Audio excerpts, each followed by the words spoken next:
Patay ang 4 sa 5 pulis na rumisponde sa insidente ng pamamaril sa Bansalan, Davao del Sur matapos silang tambangan ng mga hinihinalang miyembro ng New People's Army. Nakatutok si Real Soroche ng GMA Davao. Papunta na sana sa Barangay Sibayan sa bayan ng Bansalan ang 5 pulis para rumisponde sa isang insidente ng pamamaril at pagpatay bandang alas 6 ng umaga. May 100 metro bago makarating sa crime scene, inabangan na ng mga armadong lalaki ang mga pulis at pinaulan na ng bala ang kanilang sasakyan. 4 sa 5 pulis ang patay. Sugatan naman ang isa pang soko na si PO3 Allen Arnado.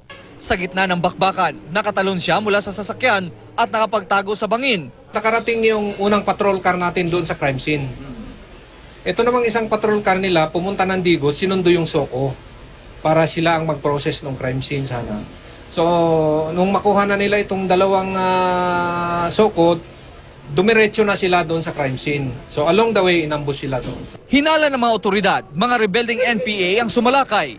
Mukhang planado raw ang pagpatay para matarget ang mga rumisponding pulis.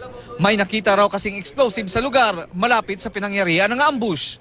Kausap ko yung barangay captain kanina, sabi niya, marami daw ang dumadaan-daan na mga presensya ng NPA doon sa lugar niya. Labis ang pighati ng mga kaanak ng mga pulis. Overkill daw ang pagpatay. Base sa dami ng tama ng bala sa kanilang katawan at sa sasakyan. Kinundina ng mga pulis ang ginawang pananambang. Why do you ambush a police officers that are just responding to a crime incident? No.